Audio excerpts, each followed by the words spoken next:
Blog Talk Radio. Boa noite, meus amigos. Estamos aqui de volta. Como sempre, começamos invocando a Santíssima Virgem Maria, o Santo Padre Pio de Pietrelcina, para que roguem a Deus que nenhuma injustiça se cometa neste programa. Olha aqui, eu leio aqui no Globo que o Rio alcançou o recorde de 20 mil mortes violentas nos últimos 1000 dias, dando aí a média de 6 mil homicídios por ano. Houve até uma manifestação pública organizada pela ONG Rio da Paz, não confundir com o Viva Rio, que eu costumo chamar de Viva Rindo, né? Eles têm 1000 motivos para rir, porque tudo que eles querem o governo lhes dá. Né? E essa ONG, que não conta com patrocinadores, funciona à base de vaquinhas organizadas por seus próprios membros, organizou então essa manifestação, ostentando lá os cartazes com esses dados, e a prefeitura proibiu que um painel com os números dos homicídios no Rio de Janeiro fosse fixado na praia de Copacabana. Olha só. Então, o Globo ainda tem o cinismo de dizer: o Rio pode não estar no ranking das 10 cidades mais violentas do mundo. Lá é porca miséria. Aqui nos Estados Unidos, nos Estados Unidos inteiro, o território americano inteiro, são 10 mil homicídios por ano e as pessoas ficam escandalizadas com isso. Agora, no Rio tem 6 mil por ano numa cidade só. No total do país são 50 mil por ano, né, com a população que é metade da população americana. Né? Então, como é que o Rio não está no ranking das cidades mais violentas do mundo? É a cidade mais violenta do mundo. Vocês têm que contar que não é tempo de guerra, oficialmente, é tempo de paz, né? Agora, diz aí, eu li aqui no Reinaldo Azevedo que 2 semanas atrás, né, antes do pessoal derrubar aquele helicóptero da polícia, né, estava lá a dona Dilma Rousseff elogiando o Complexo do Alemão, né? E disse que vai provocar... Olha aqui, ela disse... O Complexo do Alemão vai provocar inveja em muitos bairros de classe média. Mas é claro que vai, dona Dilma. É o único lugar onde existe segurança para os traficantes. Né? Tanto que eu tinha saído uma notabilíssima coluna do Diogo Mainardi, eu acho uma das coisas mais importantes que ele já escreveu, né, mostrando toda esta tramóia do Complexo do Alemão, onde eles ficam fazendo aquelas, né, obras públicas. Então há um acordo entre eles, os traficantes, para que não se faça violência ali. Resultado: todos os traficantes estão mudando para lá, porque virou o território livre para eles. É o lugar mais seguro do Brasil. Só que só quem está lá é traficante. Então todos para lá. Agora, o resto da cidade, não. O resto da cidade não tem segurança nenhuma. Então, o Complexo do Alemão vai provocar inveja não em muitos bairros de classe média. Em bairros de classe média e classe alta, dona Dilma. Todo mundo vai querer morar no Complexo do Alemão, porque é só lá que não acontece problema. Você está protegido pelos narcotraficantes. Quem está fora do complexo... O problema é para quem está fora do Complexo do Alemão. Agora, eu quero saber, dona, como é que a senhora vai botar os, sei lá, que são 15, 16, 18 milhões de habitantes do Rio de Janeiro, né? Tudo dentro do Complexo do Alemão.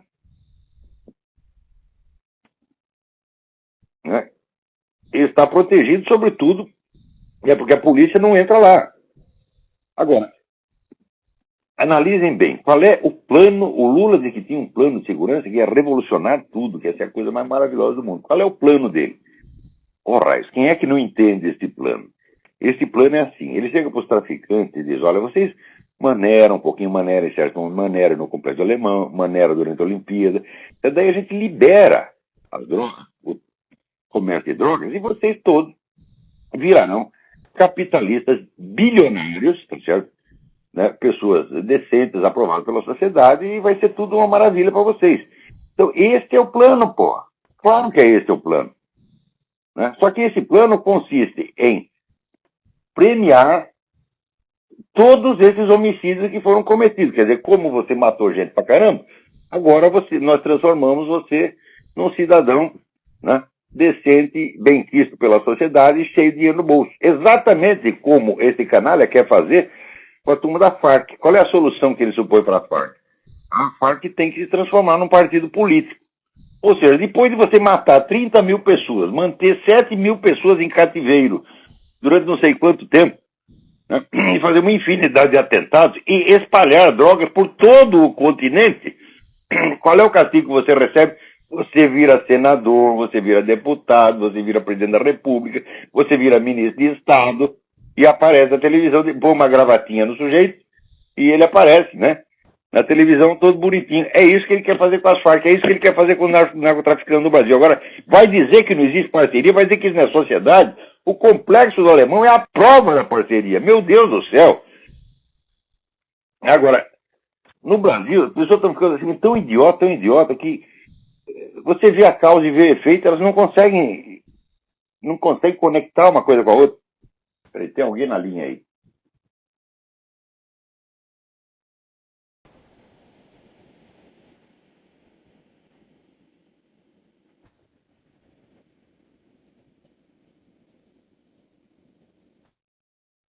Vai, não tem ninguém na linha. Foi um alarme falso. Agora aqui, eu vi que lá em Honduras, né?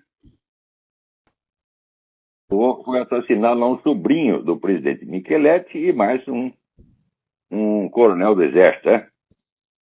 É muito, muito estranho isso aí, né? A polícia de Honduras não está insinuando nenhum envolvimento dessa turma de Hugo Chávez, etc, etc, mas, né, porque você vê a diferença, né? Se fosse assassinado um parente do Zelaya, no mundo inteiro se diria que é culpa do Micheletti. Agora, como o parente é do Micheletti, então, né, a direita, né, muito polidamente, diz, não, nós não sabemos, nós vamos investigar, etc, etc.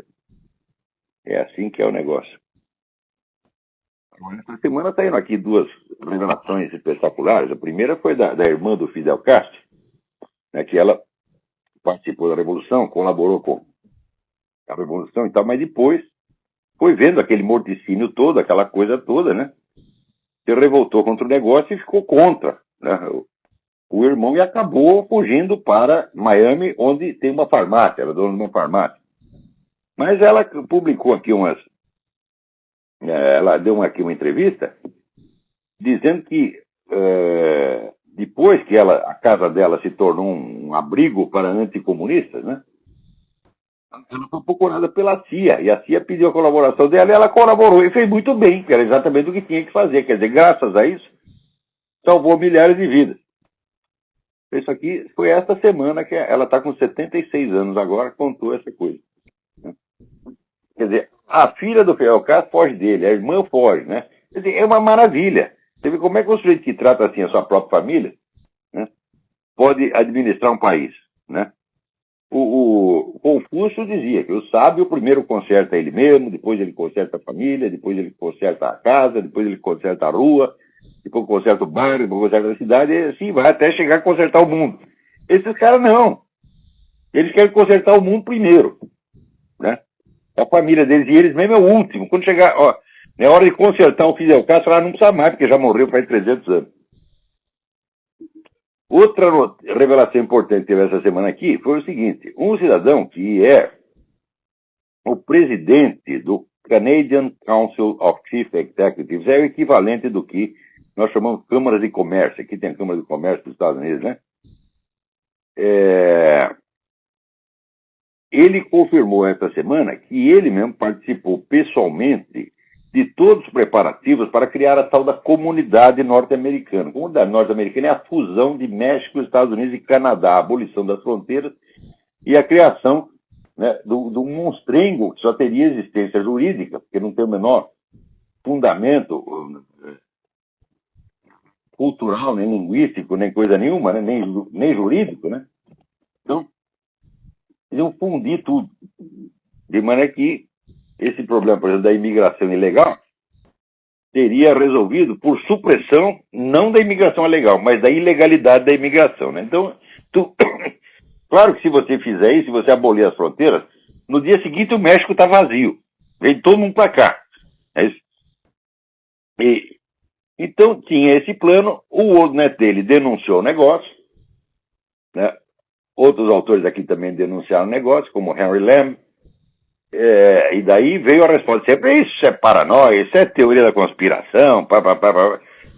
Ora, meu Deus do céu, quando você, veja, tem documentos, tem acordo assinado, né, entre o George Bush, o, não lembro se era Henri Martin ou Charles, Henri Martin, que era o primeiro-ministro do Canadá, e o Vicente Fox, que era o presidente do México. Quer dizer, já estava assinado o acordo e era um documento público. E daí você mostrava o documento público assinado por eles mesmos, olha, vocês vão fazer o que vocês estão dizendo que está aqui nesse papel. Né? Daí ele vai fazer a teoria da conspiração. Quer dizer, mas é um cinismo, isso aí é que nem, né, o Adolf Hitler, né, que ele escreveu lá no Mein Kampf, com toda a letra, não, nós vamos matar tudo quanto é judeu. Daí você dizia assim, ei, você está planejando matar tudo quanto é judeu. Daí ele fala, teoria da conspiração, paranoia. Esse cara faz assim, quer dizer, a negação cínica, assim, na lata, desorienta o freguês, você está entendendo?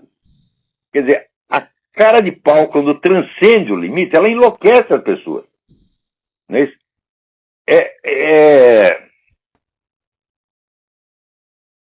É aquele negócio, quer dizer, a mulher pega o sujeito na cama com medo da empregada, né?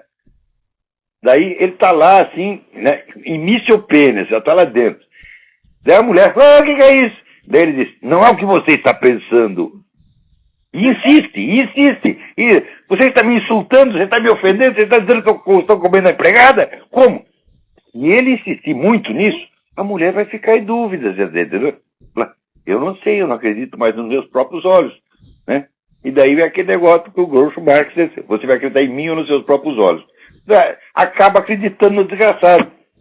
Então, agora, essa semana apareceu esse senhor, por coincidência, chama Thomas d'Aquino, e ele disse, olha, eu estava lá, eu participei de todos esses planos, de fato, isso foi proposto ele era membro do Council on Foreign Relations, foi proposto pelo CFR ao presidente Bush, o Bush aceitou e começou a praticar o negócio e agora passou a bola para o Obama, que está fazendo a mesma coisa. Então isso aí é como governo mundial, gente.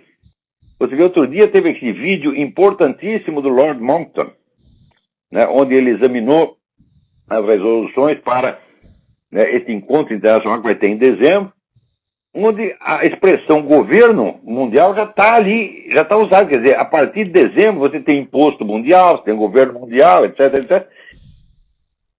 Eles mesmo assinam, e se você diz, vocês estão montando o governo mundial, eles falam, é teoria da conspiração, você é louco. É a mesma tática do marido, tá entendendo? Então, e esse cidadão, esse Thomas d'Aquino, ele diz, não, ele estava lá, eu participei de todos os planos, eu vi isso acontecer, que ele não tem, mas não dá mais a menor possibilidade de dúvida, né? Mas para não dizer que está tudo perdido, aqui um grupo de militares e policiais, né, aposentados, eles organizaram um movimento que chama Oath Keepers, quer dizer, os mantenedores da palavra do juramento, da palavra dada, né? Então eles estão indo para tudo quanto é lado, fazendo seus colegas da ativa se comprometerem a não usar armas em obediência a ordens ilegais. Porque aqui nos Estados Unidos a coisa que está mais na cara, mais na lata, é a formação, vamos dizer, de um esquema ditatorial por meios indiretos.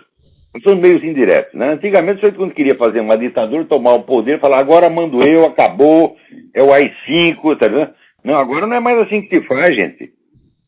Agora você, por exemplo, você quer ter o direito de invadir as casas das pessoas, você inventa assim, que tem uma epidemia, que a epidemia vai matar todo mundo. Então, para a sua proteção, não é por motivo político, se aqui reina a liberdade, você pode fazer o que quiser, tá certo? Mas, como tem aí a gripe suína, tá certo? Então tem perigo de epidemia, então o Obama já decretou estado de emergência. Então, durante esse estado de emergência, toda casa pode ser invadida, qualquer objeto pode ser apreendido e qualquer pessoa pode ser presa sem processo, sem acusação formal. E quaisquer bens podem ser expropriados durante esse período. E você toma a vacina e, por acaso, se a vacina te deixa doente, você não pode processar a companhia que fez a vacina.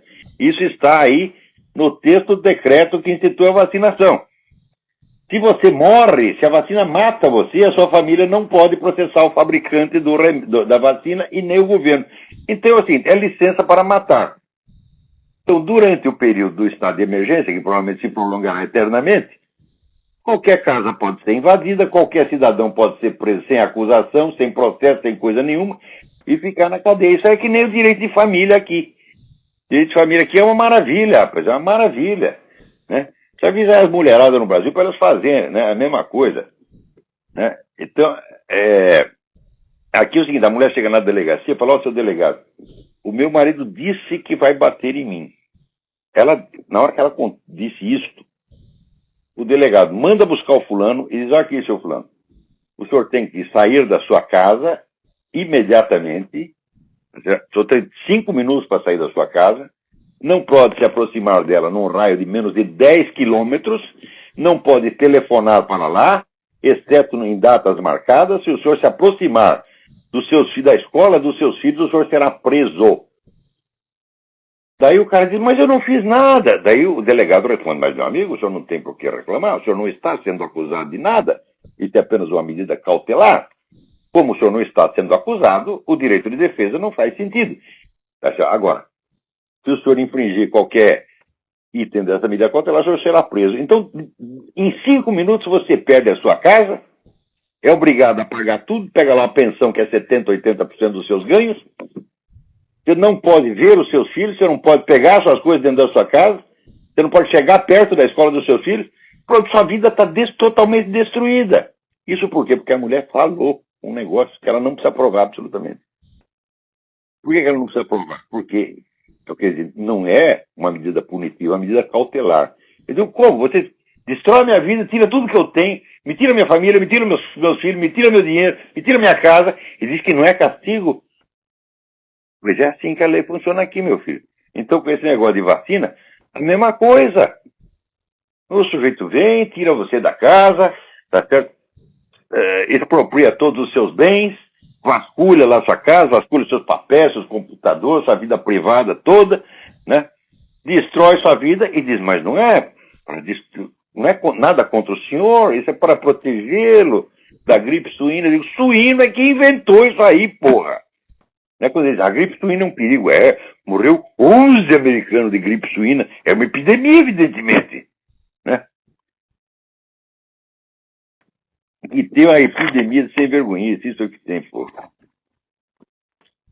Né? Agora aqui, também acontecem uns negócios aqui. Você vê, o americano gosta tanto da lei, de fazer tudo dentro da lei, e esse negócio vira absolutamente maníaco, né? E faz uns exageros que não tem o menor sentido. Você vê, essa semana, o cientista que trabalhava para o Departamento de Defesa e outras agências do governo americano foi preso sob acusação de espionar por tentar passar informação sigilosa para Israel. Quer dizer, Israel não é um inimigo, Israel é um país amigo, é um aliado. Essa é a segunda pessoa que vai para a cadeia por passar informação para Israel. Tem alguém na cadeia por passar informação para a China? Não tem. Tem alguém na cadeia por passar informação para a Rússia? Não tem. A Rússia é o país que distribui arma para tudo quanto é movimento terrorista do mundo, né? Então, com a Rússia não podemos... Agora, Israel, que é um país aliado, eu até esqueci, tem um caso famoso, esqueci o nome do sujeito, era um nome polonês, uma coisa assim. Judeu polonês, uma coisa qualquer. O cara tá na cadeia faz não sei quantos anos, 15 anos, sei lá. Porque que passou uma informação para Israel. Eu digo, que diferença vai fazer? O que Israel vai fazer contra os Estados Unidos com a porra da informação? Né? Quer dizer, bom, aqui isso acontecesse naquela época é um escândalo, mas hoje a gente até entende que esse governo quer ferrar com Israel mesmo. O Obama, ele prometeu o change. Change significa o seguinte, tudo que estava errado passa a ser certo, e tudo que estava certo passa a ser errado. Tá certo? Então, os terroristas, por exemplo, não podem perseguir os terroristas, não podem nem usar a palavra terrorista. Agora, Israel é o que falou o tal do Brzezinski. Não, se Israel atacar o Irã, né, a gente vai lá, abate o avião Israel antes do avião chegar lá. Mas que coisa! Né? Agora, você vê o que está acontecendo aí todo mundo está gritando que houve um golpe em Honduras porque os caras fizeram exatamente o que a Constituição dizia. Quer dizer, eu li a Constituição, o que eles fizeram foi o que a Constituição determinava. Agora, na Nicarágua, a Suprema Corte, composta inteiramente de membros, né, de amiguinhos do tal do Daniel Ortega, Eles decidiram que tem um artigo da Constituição que não deve ser aplicado porque ele é inconstitucional. Você já viu isso aí? A Suprema Corte decidiu que a Constituição é inconstitucional. Ora, porra, que eu saiba, a Suprema Corte existe para julgar questões constitucionais. Ou seja, a regra do jogo é a Constituição. Ele está lá para julgar as outras leis, as outras medidas, à luz da Constituição. Não para julgar a própria Constituição. Uma Suprema Corte não é uma Assembleia Constituinte. Então, esses amiguinhos do cara que ele botou lá dentro, que nem o Lula está enchendo o Supremo Tribunal de amigo dele, está transformando aquilo num puteiro, né? Esse último moleque que eles botaram lá, ele nem disfarça isso, né? Diz, pô, agora eu vou ter que parar com as minhas noitadas. Não precisa não, meu filho. Você, como juiz do Supremo, aí que você pode ter as noitadas que você nem imagina. Coisa assim, sabe, das 1001 noites, né? Então, não fique tristinho, não, né? Você chega num puteiro e bota lá a carteirinha de eu sou juiz da Suprema Corte. Putz, merda. Você vai comer todo mundo de graça pelo resto da sua vida, tá entendendo? Então, não fique triste, né? Você pode perfeitamente, né, duplicar, né, as suas funções. Você é juiz da Suprema Corte de dia e de noite você, né, é o rei da putaria, né? Então, aqui, lá os caras fizeram a mesma coisa, encheram de gente que nem esse fulano lá na Suprema Corte, e a Suprema Corte decidiu que a Constituição é inconstitucional, né? Então, isso aí não é golpe, então. Você cumprir a Constituição é golpe. Agora, você impugnar a própria Constituição sem ter autoridade para fazer não é golpe. Então, aqui, essa OEA, que é outro puteiro também, porra, né? Você olha a cara do insulso, o juiz chama de insulsa, né? Você confiaria, você compraria um velocípede usado, eu quero um velocípede para minha netinha, como estou com pouco dinheiro, vou lá no eBay, né? E tem lá o senhor chamado de insulsa, vendendo o velocípede. Eu vou comprar, eu não é besta, eu não. Né? Ai. Agora, também nem tudo está perdido, porque a gente vê. Tem um monte de anglicanos tradicionalistas voltando para a Igreja Católica. Isso já devia ter acontecido faz muito tempo. Isso é uma grande notícia. Tá certo? Né?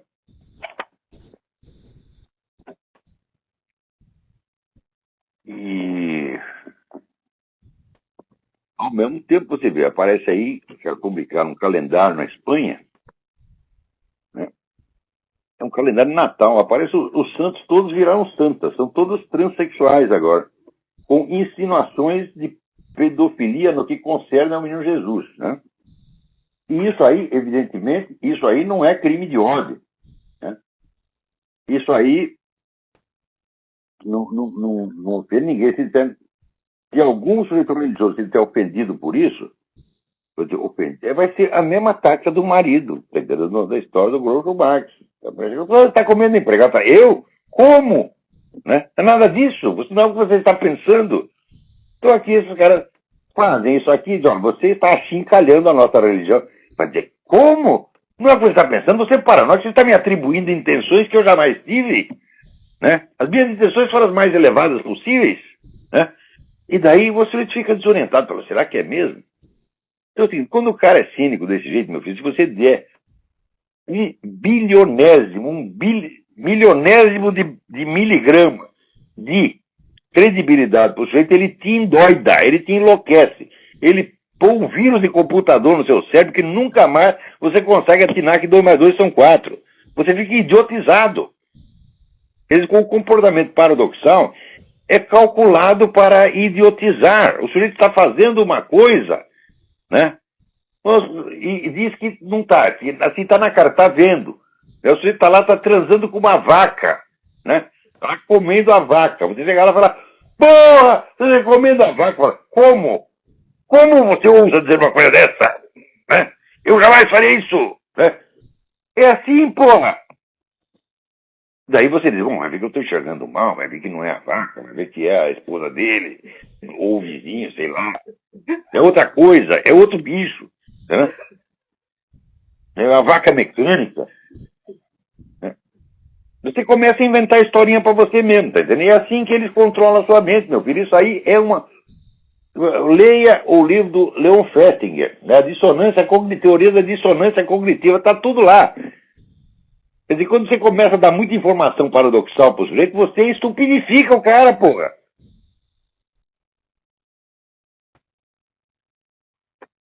Agora, enquanto isso, né? Tem o MEC diz que a educação domiciliar é inconstitucional. Inconstitucional é a existência de um puteiro como esse MEC. Vocês são criminosos, gente. E desde o momento em que se comprovou que repetidamente os alunos das nossas escolas tiravam os últimos lugares nos testes internacionais, o MEC tinha que ser responsabilizado imediatamente e tinha que botar toda essa putada na cadeia. O que é isso? Quer dizer, eles estão transformando a educação nacional numa vigarice, num estelionato. Agora, se o pessoal continua respeitando os caras, eles têm que procurar manter a respeitabilidade das instituições. Quer dizer, meu filho, um puteiro é uma instituição, não é? Não é isso? Então, até puteiro de pedófilo, fala aqui, é uma instituição que nós montamos aqui para comer as criancinhas, né? Dentro da lei, né? O MEC é a mesma coisa, pô. Um órgão que faz o contrário do que é a sua missão legal, ele tem que ser extinto.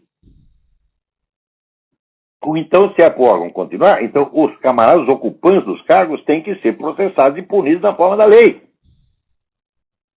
Quer dizer, se não houvesse nenhuma legislação educacional, presta atenção, nenhuma legislação educacional, nenhuma interferência do governo na educação, algum pai ia querer educar o seu filho para que ele tirasse sempre as últimas notas? Algum pai ia prover ao seu filho uma educação tão ruim que ele tirasse sempre sistematicamente as últimas notas? Ninguém faria isso. Só o Ministério da Educação pode fazer isso. O Ministério e a Secretaria Estadual da Educação fazem isso. Agora, como é que você quer manter a respeitabilidade da instituição, a respeitabilidade do cargo? Chama o cara do seu ministro, sua excelência. Excelência é o caralho, meu filho. Excelência é o caralho. Você tá entendendo? Se esse filho da puta aparecer na minha frente, né? Eu digo, a única coisa na qual você é excelente é na vigarice. Tá certo? Agora, você vê os pronunciamentos do Ministério da Educação, os caras não sabem nem escrever, meu Deus do céu. Os próprios caras não sabem. Né? Peraí, tem alguém na linha aqui? Alô, quem tá na linha? Alô, olá, tá me ouvindo? Perfeitamente. Alô? Boa noite, tudo bom? Tudo bem, graças a Deus. E aí? Tudo bom também, aqui é Capanema, falo de Sorocaba. Queria perguntar uma opinião sua sobre um talk radio americano do Michael Savage. O que você acha dele, se você lê os livros dele? Maravilhoso, maravilhoso. Adoro o Michael Savage. De vez em quando ele fala alguma besteira, porque todos nós temos direito a um coeficiente de 10% de besteira. Tá certo? Ele de vez em quando fala umas. Mas é um homem de uma coragem extraordinária, tá certo? De uma eloquência que dá entusiasmo nas pessoas. É fantástico, fantástico. Às vezes ele é melhor que o Rush Limbaugh. Ele mete o pau no Limbaugh, no Greenback. A gente nunca pode ser moderado.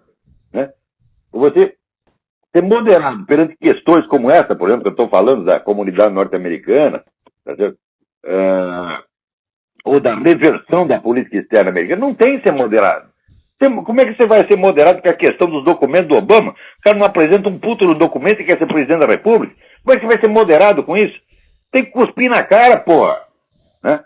Agora, o Michael cospe. Agora, o Rush Limbaugh, às vezes, né, usa o tom certo e às vezes não. Você acha que o Michael Savage é o Olavo de Carvalho americano, dos Estados Unidos? Não, o objetivo do programa dele é um, o meu é outro completamente. Quer dizer, o meu programa está inserido dentro, ele é o lado jornalístico, radialístico de um esforço de um plano educacional integral. Eu tenho minhas razões para usar a linguagem que uso e ele tem as dele. São completamente diferentes. É isso. Eu vi um vídeo... Faz uma carreira no rádio. Eu estou aqui de passagem no rádio, tá entendendo? Ele é um grande radialista. Eu não sou radialista, eu estou radialista apenas, né? Esse programa vai durar pelo tempo que ele cumprir suas funções. Né? Mas essa não é minha vocação, não é minha profissão. A minha área de atuação fundamental é o curso online de filosofia. Mesmo os artigos de jornal não são a minha atividade principal. Porque a minha vida é o curso que eu estou dando, e é os livros de filosofia que eu estou preparando. É isso que é. Né? Isso está funcionando, graças a Deus. A gente tem quase 1000 alunos lá no seminário. Uhum. Né? Então ali está o centro do eu assisti ao seu vídeo no seminário sobre o movimento conservador americano. Eu pensei que você ia falar sobre as figuras, né? Sobre o Working Ball, sobre o Glenn Beck, mas você fez um apanhado geral, você não citou nenhum nome. Mas foi bom. Exatamente essa, por quê? Primeiro que o movimento conservador aqui é imenso, é imenso. Uhum. E tem muitas figuras importantes que nunca se ouviu falar no Brasil.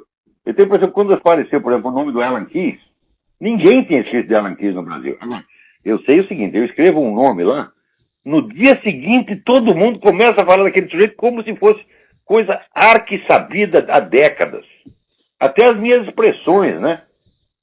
Depois que eu comecei a falar de status questiones, espolcou status questiones para tudo quanto é lugar, né?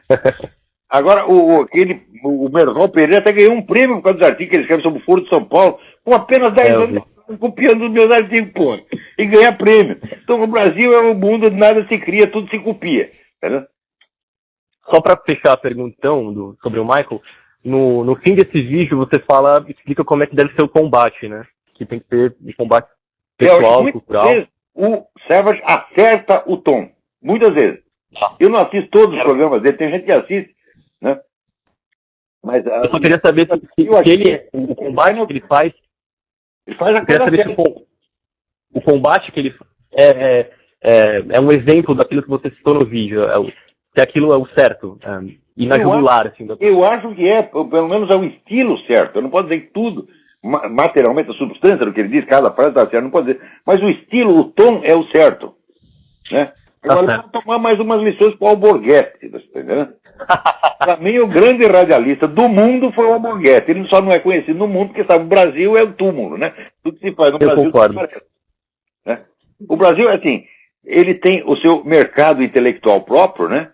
Só circula no Brasil. É que nem o negócio dos pintores primitivistas. Tem uma época que pintor primitivista brasileiro, as telas dos caras valiam 100 mil reais, 200 mil reais, né? Se você atravessasse a fronteira, aquilo não valia 2 centavos. Aquele mercado imaginário só existia no Brasil. Também tem um mercado intelectual que só existe no Brasil. Só no Brasil, o Paulo Giraldelli é um intelectual. Todo mundo, né, visto na escala internacional, mas ele passa a ser um bosta. A escala mundial é um bosta. Né? Essas faculdades brasileiras, todo mundo sabe que são as piores do mundo. Dentro do Brasil, elas têm uma autoridade incrível. Né? Então, o Brasil é realmente um fenômeno. É um lugar separado. Aí não vale... Né? A lei da gravidade, não vale os 10 mandamentos, não vale a álgebra elementar, tudo aí funciona de outra maneira. Muito obrigado, então, Lázaro. Foi um prazer falar com você. Viu? Obrigado, eu. Boa noite. Tchau, tchau. Tchau, tchau. Agora está aqui o Marco Aurélio Garcia, né? Dizendo que os Estados Unidos deveriam pressionar mais os golpistas. Meu filho, pressionar como? Você vai fazer conta? Tem sanções econômicas, já fizeram. Né? Os hondurenhos permaneceram firmes em pago do Colosso. Falou, enfia o seu dedo no cu. Tá entendendo? Não falaram exatamente nesses termos, mas foi aproximadamente isso. Né? Então aqui vai baixar 6% o nosso produto nacional bruto, que se foda. Né? Então, quer dizer, estão dando uma lição de coragem, tá certo? De coragem, de hombridade, de coerência, de patriotismo. Esses caras hondurenhos, olha... Eu quero ser hondurenho quando eu crescer, tá certo? Isso aqui é o povo, mas é prosa, pô. Então, estão dando um baile no mundo, baile no Obama, na OEA, na ONU, Hugo Chávez, Foro de São Paulo. Que coisa impressionante. Eu sempre disse que esse negócio, essa nova ordem mundial, ela vai se tornar muito poderosa, mas por enquanto ela é apenas um blefe. Né? Quer dizer, é uma autoridade que o sujeito se arroga, né? Era que nem a história, quando era moleque, contava a história do sujeito que entrava no cinema e falava assim, imprensa. Daí os caras deixavam entrar, né? Então dizia imprensa. Você ia no clube, imprensa, né? Ia nos bailes, imprensa, né? Daí um dia você imprimiu o cara, cadê sua carteirinha de imprensa? Não, não tenho nenhuma. Mas você não é jornalista? Não. Né? Então você entra e fala imprensa, eu digo, eu digo imprensa, vocês não imprensa, eu passo. Eu entro, entendeu? Então é assim, esses caras, se ninguém imprensa eles continuam entrando. Tá? Agora, poder mesmo eles não tem nenhum. O EA é um peido jurídico, o EA. O EA não tem poder nenhum, rapaz. Agora o cara chega lá, sou o presidente do EA, estamos condenando essa... Não é pra nada, pô. E o pessoal de Honduras sabe que tudo isso aí, né, é blefe. E decide, bom, agora vamos pagar para ver. Né? E qualquer país que faça o mesmo vai vencer. Agora que maravilha, né? Tem um projeto de lei no Brasil que os pequenos traficantes não vão mais para a cadeia. Quer dizer, só irão aqueles... Vamos ver a sutileza do negócio. Você só vai para a cadeia se você tiver ligações comprovadas com o crime organizado. Mas o que quer dizer o comprovado? Quem fornece cocaína a não ser o crime organizado? Quem fornece cocaína a não ser as Farc, os amiguinhos do seu Lula? É o único fornecedor de cocaína que hoje existe em toda a América Latina, porque os antigos cartéis foram tudo pro beleléu, né? Com o plano Colômbia do Clinton. E eu acho que foi calculado para isso, foi calculado para favorecer as Farc. O plano é assim, nós ajudamos o governo da Colômbia a perseguir o narcotráfico, contanto que não toque nas organizações políticas, isto é, Farc. A Farc tinha uma outra lá, secundária. Então, destruíram os cartéis e sobrou a organização política que automaticamente se tornou detentora do monopólio do narcotráfico na Colômbia, portanto, na América Latina, e ainda sobra não sei quantas toneladas para vir aqui para os Estados Unidos. Então, da onde que o pequeno traficante vai comprar cocaína? E outra coisa, que outra ligação dele com o crime organizado você quer se não é? Ele vai lá e compra a coca dos caras e vende. É? Então, como é que não tem ligação com o crime organizado? É? Então, agora, isso aí é claro que é para favorecer a rede de distribuição. Por quê? O narcotráfico opera fundamentalmente através desses pequenos traficantes. É? Não há grandes pontos de venda. Você não vai encontrar, falar, aqui é a Lojas Bahia da cocaína. Né? Aqui é o porcão da cocaína. Não tem isso, porra! Né? A cocaína é vendida discretamente por pequenos distribuidores. Então, é pequenas empresas, grandes negócios. Tá entendendo? E o governo sabe perfeitamente disso. E por causa disso é que quer liberar os pequenos traficantes. Peraí, tem mais alguém na linha aí? Alô? Ih, tá ruim essa ligação. Fale mais alto. Tudo bom?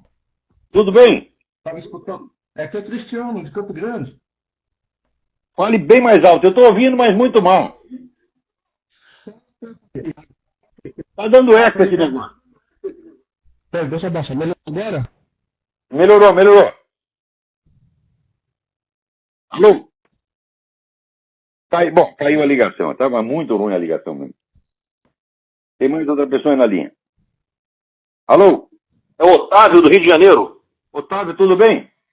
Tudo bem? Eu queria saber o que o senhor acha da ideia de que os republicanos amoleceram a cobrança da certidão de nascimento do Obama por causa do nascimento panamenho do John McCain.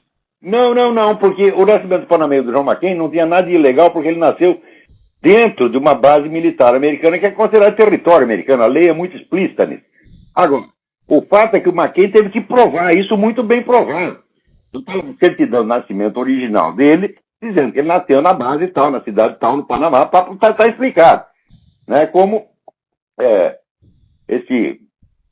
sei lá, durante a guerra, a mulher do cara vai lá visitar lá na França, tal, eles dão uma e nasce um bebê lá. Então nasceu na França, vai ser cidadão americano. Né? Eles amoleceram isso aí porque essa turma toda pertence ao CFR, está entendendo? E o CFR mandou amolecer, e os caras amoleceram. Por que mandou amolecer? É muito simples. Hoje eu entendo o que aconteceu.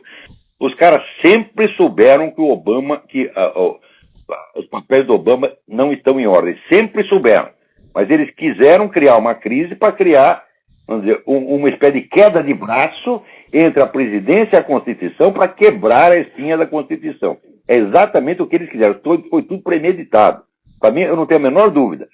Sobretudo depois que apareceu essa notícia de 2004 da Associated Press, né, quando o Obama era senador, e eles diziam, né, olha que coisa interessante, um senador nosso que nasceu no Quênia, porque a lei permite que você, um estrangeiro, se eleja senador. Eu posso me eleger, se eu pegar a cidadania americana, eu posso me eleger senador, né? Posso me eleger governador de estado, só não pode ser presidente da república. Tá certo? E note bem, daí o que ficou mais característico é que no debate que teve para senador, os candidatos eram ele e o Alan Keyes. Então, não tem racismo, os dois são pretos. O Keyes é muito mais preto do que o Obama. O Obama é preto falsificado, o Alan Keyes não, é legítimo, né? Então, o Keyes disse, pô, mas você nem nasceu nos Estados Unidos? Resposta do Obama. E daí, eu sou candidato ao Senado e não à presidência. Ou seja, confessou que não tem cidadania americana. Confessou diante de câmeras de televisão. Depois, quando ele foi para a África visitar lá,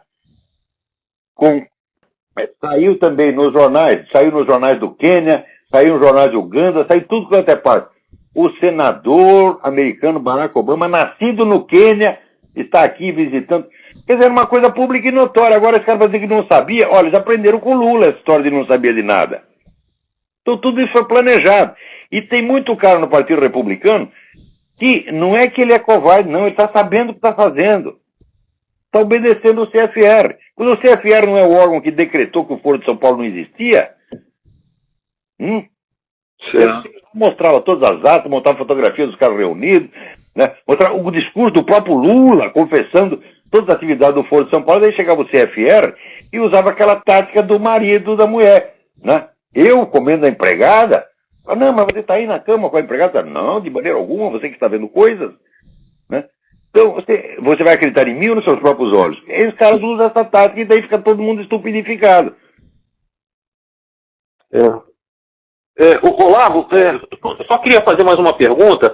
É o seguinte, eu gosto muito do seu programa e eu gostaria que outras pessoas ouvissem, mas eu queria saber se existe um limite de idade para uma pessoa poder ouvir a linguagem do programa, que eventualmente é obscena. Olha, com que idade você aprendeu a falar puta merda, caralho, etc? Foi com 21? A partir do momento que você pode falar o palavrão, você pode ouvi-lo.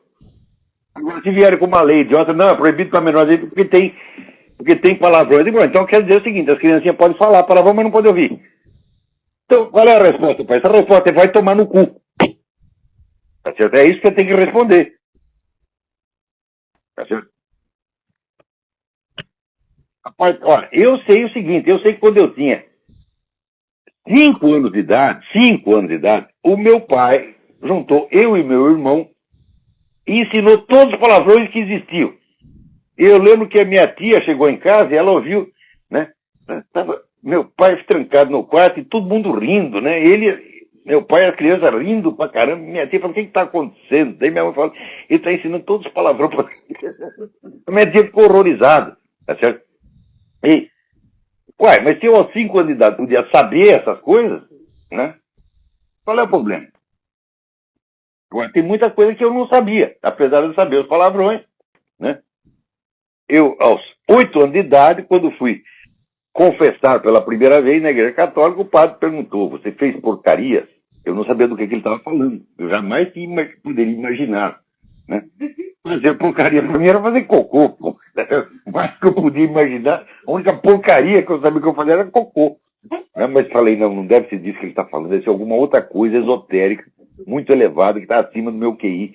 Eu fiquei complexadíssimo, né? E falei, eu fiz, né? Daí falei, saí bem, né? Daí ele me pegou, daí, você fez com meninos ou com meninas? Eu falei, pô, agora você me ferrou, porque eu nem sabia que tais coisas se faziam com ambos os sexos.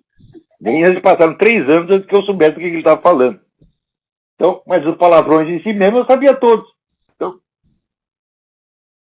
não vejo que haja problema algum. Por acaso, a sua sensibilidade fica muito ofendida quando, né, eu mando desses camaradas tomar no cu? Eu acho que não. Eu acho que você até gosta de ouvir isso e você desrecalca. Eu ajudo você a desrecalcar.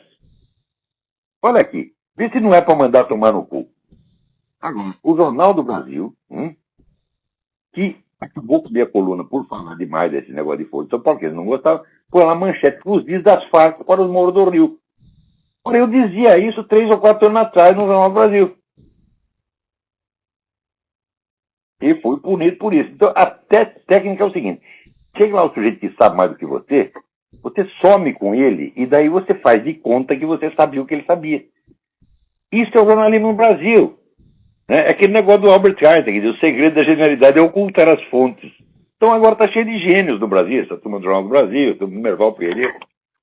Olha, se o jornalismo fosse a minha vida, né, eu ia ficar muito puto com isso, revoltado. Eu não fico, eu acho cômico, eu acho uma coisa desprezível, então eu não vou lutar por isso, não vou brigar por causa disso.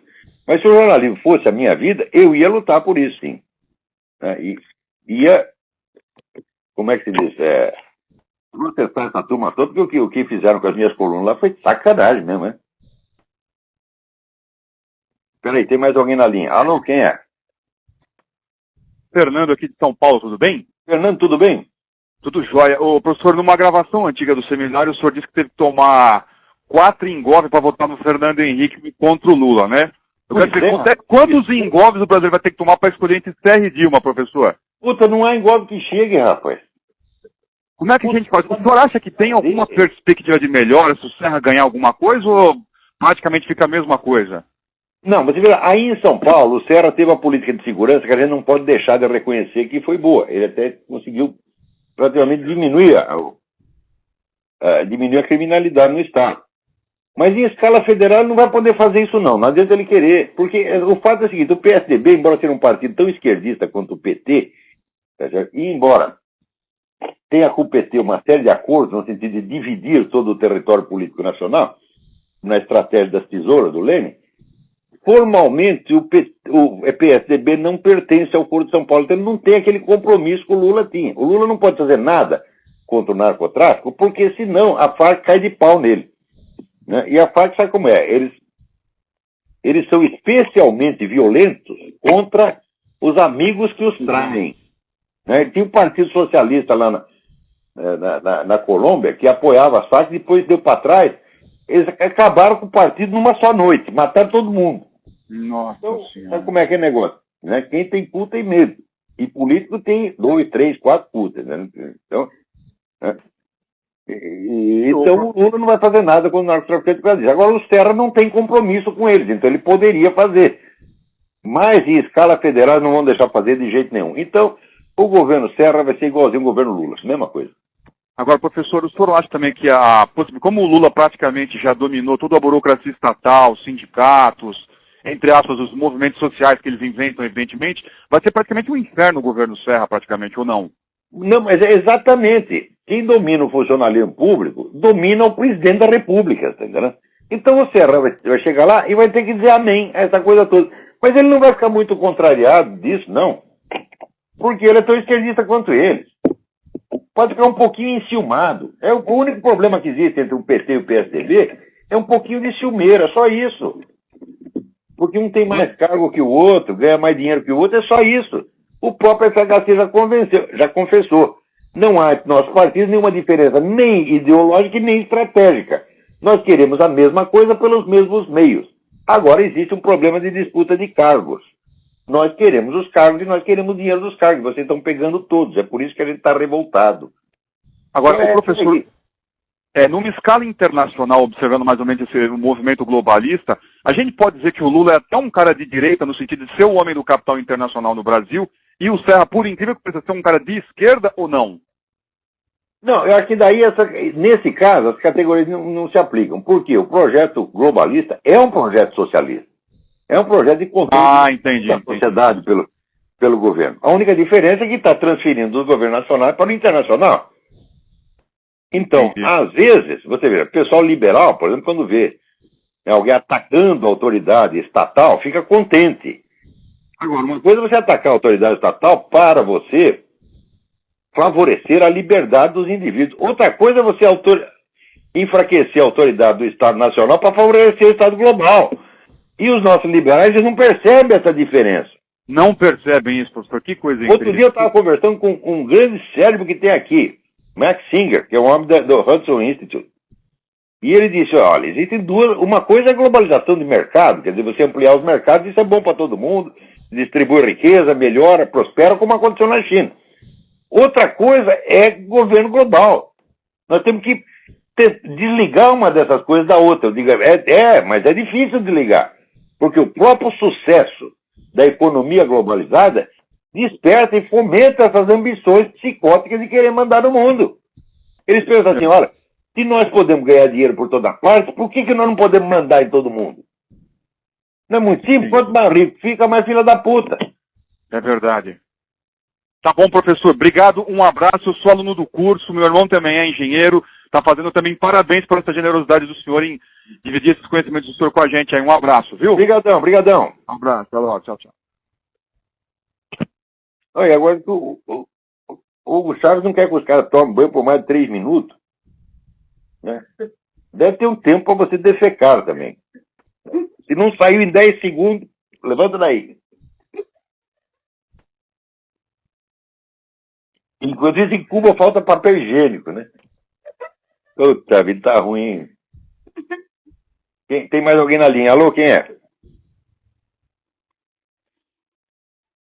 Olha aqui. Olá. Sim. Alô? Oi, Gabriel aqui de Brasília. Gabriel, tudo bem? Tudo bem? Eu queria perguntar qual a relação entre a nova ordem mundial e os movimentos comunistas, esquerdistas, eles são interligados? Sim, mas 100%, 100%. Se não existisse um negócio chamado Ford Foundation, Rockefeller Foundation, MacArthur Foundation, não existiria esquerda na América Latina. Eles enchem essa turma de dinheiro, pô. Quer dizer, é interesse deles, eles querem quebrar sobre... Só tem 2 obstáculos, ó. Na verdade, só tem 3 obstáculos ao governo mundial. É a soberania americana, a soberania de Israel e a Igreja Católica. Então você tem que acabar com essas 3 coisas. É por isso que você vê aparecer, por exemplo, espontaneamente esses movimentos ateísticos em tudo quanto é lugar, anticatólicos. Parece que é espontâneo. Você vai ver, grupo, né? Sabe, você vê da onde veio o dinheiro e você vai entender quem foi que pensou. Porque, quer dizer, ideias espontâneas, quem tem criatividade espontânea, tá certo? São só as pessoas que não estão atrás de dinheiro. Por exemplo, você gosta muito de ciência e tal, estuda ciência, pode ter uma ideia. Mas quando são pessoas medíocres e começam todos a ter a mesma ideia ao mesmo tempo, é porque alguém pagou para eles terem a mesma ideia, pô. E se pagar para dizer o contrário, vai dizer o contrário. Esse Richard Dawkins a mim jamais me enganou, tá certo? Esse cara, se a igreja chegar lá e oferecer um montão de dinheiro para ele, ele diz que é converteu. Que nem o Bispo Macedo, tá entendendo? O Bispo Macedo, sou cristão, de repente virar abortista. Por quê? Porque pagou mais, o abortista pagou mais. Né? Então, olha, bicho, o que tem de picareta no mundo é um negócio assim. Eu nunca vi gente para gostar de dinheiro como comunista. Eu lembro, quando eu estava nesse meio, aparecia o cara do Comitê Estadual do Partido Comunista, a gente ia no restaurante, ele tirava dinheiro do bolso. O dinheiro dele não vinha na carteira, vinha em rolos, era rolos de dinheiro. Né? Nunca faltou dinheiro para essa gente, porra. Né? Então, é claro que está interligado. Você pega o David Horowitz no site Front Page Magazine, ele tem lá um subsite que chama Discover the Network, onde ele vai rastreando as organizações, quem está ligado a quem dá dinheiro para quem. Quando você olha, você vê que existe uma perfeita continuidade desde o CFR até as Farc. Por que você acha que 2 vezes altos dirigentes do CFR foram lá visitar o comandante das Farc? Foram lá tomar um cafezinho com o cara, dar um tapinha nas costas. Ora, porra, quando você vai ver, 1/3 do dinheiro que circula na Bolsa de Mercadoria de Nova York é dinheiro do narcotráfico. O que quer dizer, desse 1/3, pelo menos metade desse 1/3 é da Farc. Então está explicado por que são tão amiguinhos. Agora aqui, você vê, puta vida, um historiador chamado Daniel Halevi dizia que existe uma lei de aceleração histórica, né? Quer dizer, cada vez acontece mais coisa. Então a gente não consegue acompanhar os progressos, a rapidez do progresso da estupidez universal. Aqui tem esse assessor do Obama, o Cass Sunstein, aquele que disse que os animais devem ter o direito de processar seres humanos. Quer dizer, você pode ser processado por um ganso, por uma minhoca, por uma pulga. Né? E agora ele inventou uma maravilhosa... Eu acho que essa frase dele vai entrar para a história as grandes sentenças da humanidade, joias do pensamento universal. Ele disse o seguinte: o casamento discrimina os solteiros. Ele disse isso. E se você casa, você pode ter uma série de vantagens que o solteiro não tem. Por exemplo, né, o Estado ajuda você a educar seus filhos, né? O solteiro não. Você vê que coisa? Né? O sujeito casado, ele discrimina tanto o solteiro que só o casado pode comer a mulher dele, o solteiro não pode. Você vê que discriminação odiosa? Puta vida, né? Olha, se tiver mulher, então deve fazer uma fila de solteiro na porta dele para comer a mulher dele, para ele ver o que é bom para tosse. Para ele entender o que ele disse. É só assim que esses caras entendem, meu Deus do céu. Ai, ai, ai. Agora aqui, você vê, a UEA já começou a afinar, né, dizendo pro Zelaya, renuncia, porra, faz que vai cagar e que manda, porra. Não vai dar, esse negócio já passou do limite, né? O Zelaya não sei quem foi que falou, alguém se viu dizendo, o Zelaya está criando a primeira colônia brasileira em Honduras, né? Eles vão procriar ali dentro da embaixada, né? Ter criancinha, né? Quer dizer, esse é um uso indevido da embaixada, porque ele é o dono da embaixada, ele manda, o embaixador não manda nada lá, né? Quer dizer, isso aí já seria motivo suficiente para impeachment do seu Lula. O Lula, a coleção de motivos de impeachment do Lula assim não acaba mais, é uma enciclopédia, e no entanto não acontecerá impeachment, né? Ai, ai, ai. Há também, aqui, o Lula quer criar um órgão para liberar as obras paradas pelo Tribunal de Contas da União. Então, é isso aí. Quer dizer, o tribunal não faz o que a gente quer, então, pode ser, a gente inventa um outro tribunal com dinheiro público para um tribunal que obedeça a gente. Né? Então, o Lula vai criando um Estado paralelo. Não é isso? A polícia, por exemplo, já substituiu a polícia pela tal da Força Nacional. A polícia e as Forças Armadas. Daqui a pouco as polícias e as Forças Armadas não têm mais função.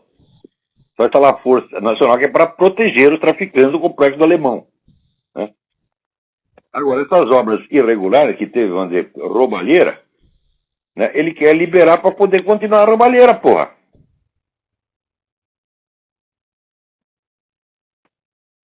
Peraí, tem mais alguém na linha aí? Alô? Alô, professor Olavo? Sim. É o Paulo de São Paulo, tudo bem? Paulo, tudo bem? Tudo bom. Professor, eu queria comentar só duas notícias que o senhor mencionou aí. O senhor menciona, não é a primeira vez, que existe uma lei nos Estados Unidos que o sujeito pode ser expulso de casa sem ter uma acusação formal, basta uma medida cautelar que a mulher requer, né? Aqui no Brasil, também já tem essa lei desde 2006, a Lei Maria da Penha. Mas que maravilha! É o progresso! Tá vendo? Desde 2006, o sujeito pode ser posto para fora de casa. As mesmas medidas que o senhor citou aí também estão valendo aqui há uns 3 anos, mais ou menos. Olha, a sorte é que ninguém no Brasil lê jornal, ninguém está sabendo de coisa nenhuma, nem sabe que existe essa lei. É a sorte do brasileiro. Algumas mulheres sabem, professor. Viu, professor? Uma outra notícia, agora para fazer justiça também a esquerda, porque às vezes a gente tem que, se ela tem com a razão, a gente tem que dar razão, né? Esse questionamento na Nicarágua aí, desse artigo da Constituição, isso também é válido no Brasil, esse questionamento, porque foi através de uma emenda constitucional de 95 que a Nicarágua criou a proibição de reeleição. E o Brasil também admite aqui o questionamento de inconstitucionalidade de emendas constitucionais, você entendeu? Não é um artigo originário da Constituição da Nicarágua. Sim, mas a emenda teve que ser votada por uma Assembleia, não pela própria Suprema Corte. O Suprema Corte não pode julgar a Constituição, nem emenda constitucional. Não, ela... No Brasil é aceito também, tanto essa emenda constitucional agora que ampliou o número de vereadores no Brasil e queriam colocar goela abaixo, que ele tomasse posse agora, isso está sendo questionado pela OAB e o Supremo Tribunal Federal deu uma liminar e suspendeu essa emenda. Por isso que os vereadores não tomaram posse aqui no Brasil. Então é admitido também. Então não é assim um regime de exceção, né? É uma coisa que é juridicamente viável, você entendeu? Ah, entendo. Bom, se é assim, então dá até para conversar, é. Só para fazer justiça, porque eu também não quero que o Ortega se reeleja, mas é possível, juridicamente é sim. Ah, muito bom você dar essa informação. Tá bom, obrigado, professor. Um abraço pro senhor. Boa semana. Peraí, tem uma outra ligação aí, mas acabou. Pifou. Né? Agora, aí enquanto isso, na Venezuela, né, o Hugo Chávez já suprimiu a propriedade privada, encampando metade dos imóveis da capital, e já começa a usar explicitamente o termo comunismo. Nessa instrução onde ele diz para as pessoas não tomarem banho por mais de 3 minutos, ele já usa o termo comunismo. Ele diz, mas que comunismo é esse que vocês ficam gastando água? Mas é claro, meu filho, no comunismo ninguém toma banho, ninguém mija, ninguém faz cocô, tá certo? Sem autorização do Estado, porra. Então, agora nem a palavra eles escondem mais. Mas no Brasil, aí as pessoas dizem, olha, o Hugo Chávez já disse que o regime lá é comunista. Sabe que as pessoas vão responder? Ah, não, é força de expressão deles, né? Ai, meu saco. Agora nem tudo está perdido, porque a editor Martins Fontes está aí publicando, né, as obras completas de Aristóteles, uma tradução portuguesa. Essas traduções portuguesas são, em geral, muito boas. As pessoas, às vezes, por exemplo, a parte do órgão foi traduzida pelo grande erudito Giuseppe Miranda Gomes. É a melhor edição que existe do órgão. Mas agora que estão publicando aí uma tradução feita pelo Centro de Filosofia da Universidade de Lisboa. Muito bem, é assim que se faz. Quer dizer, se nós não tivéssemos rompido relações culturais com Portugal, o Brasil não estaria essa merda. Nós devemos isso ao movimento modernista de 22. Porque em Portugal você ainda tem alta cultura e jamais deixará de ter. Porque esse negócio, o brasileiro faz piada que português é burro, é por mera projeção. Porque, ó, puta vida. Você não pode, por exemplo, eu já tinha essa experiência quando eu conhecia jornalistas portugueses, né? Saiu muito cara que foi exilado de Portugal, né? E conheci muitos jornalistas portugueses. O nível dos caras era assim, era outro mundo. Você comparar um jornalista português com um jornalista brasileiro, né? Sei lá, era você comparar o William Shakespeare com o Luiz Fernando Veríssimo, tá entendendo? Era mais ou menos assim a proporção, né?